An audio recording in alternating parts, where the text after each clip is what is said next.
शहनाई बजने से पहले ही विदाई शहीद फ्लाइंग लेफ्टिनेंट सिद्धार्थ यादव पंचतंत्र में विलीन।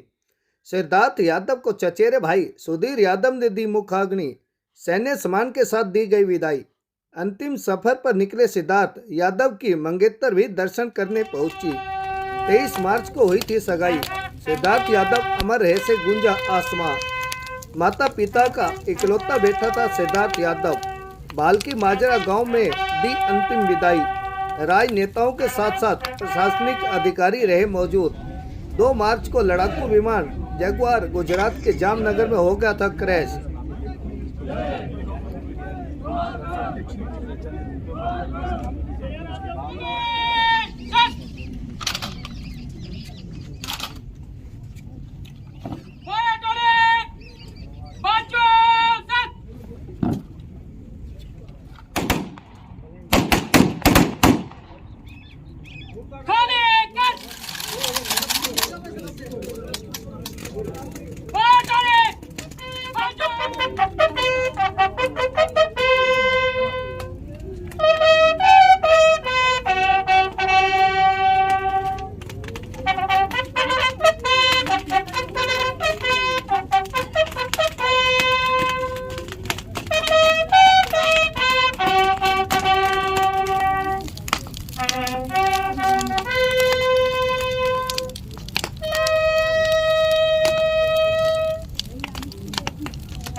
और यूपी पायलट थे।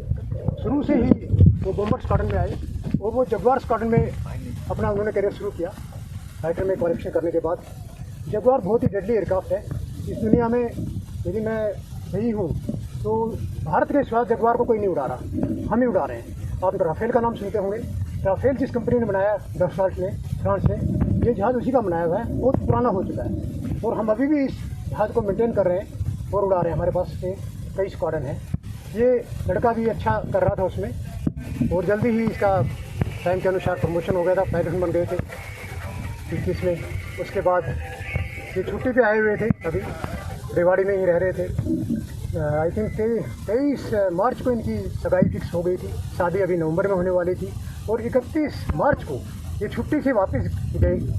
जैसे ही छुट्टी से वापस गए तो जो ट्रेंड होता है फाइटर स्क्वाड्रन में, उसी हिसाब से उनको क्योंकि छुट्टी के बाद थोड़ा सा पायलट घर में रहता है, उसको रिफ्रेश करने के लिए डे फ्लाई के साथ उड़ना होता है। तो अपनी डे फ्लाई कर चुके थे। नाइट फ्लाइंग की फर्स्ट रोटी में गए और वहाँ एयरक्राफ्ट में कोई गड़बड़ी आई। जैसे ही गड़बड़ी आई तो एयरक्राफ्ट आउट ऑफ कंट्रोल हो गया। Q5 ने भी बहुत कोशिश की, सिद्धार्थ ने भी बहुत कोशिश की, लेकिन Q5 बाई लक बच गए, इजेक्ट हो गए। सिद्धार्थ नहीं हो पाई और उन्होंने इस तरह अपने इस फ्लाइंग मिशन के अंदर अपने सर्वोत्तम बलिदान, प्राणों की आहुति राष्ट्र के नाम कर दी। मार्शल का ही chief of the air staff का ही सपना रहता है एक बच्चे का। हमारा भी तो chief of the air staff बन के ही वापस आए। अभी लास्ट टाइम जो घर से गए तो क्या कुछ बातचीत हुई थी? बात हम नॉर्मल ही बात थी हमारी, जैसे शादी अभी एंगेजमेंट का इशू था, उसके बाद हम वही शादी की तैयारी के बाद डिस्कशन करते थे, वही बातों को होता था। अभी सगाई हुई थी? जी अभी 23 को उसकी एंगेजमेंट हुई थी। तो अभी शादी तय कर दी थी? शादी हाँ 2 नवंबर की थी। हमने बुकिंग वगैरह भी कर दी थी। जैसे कि हमें पता चला कि 4 पीढ़ी लगातार सैन्य सेवा में रहे आपकी। जी जी जी। क्या परदादा भी उनके किनसे मार्गदर्शन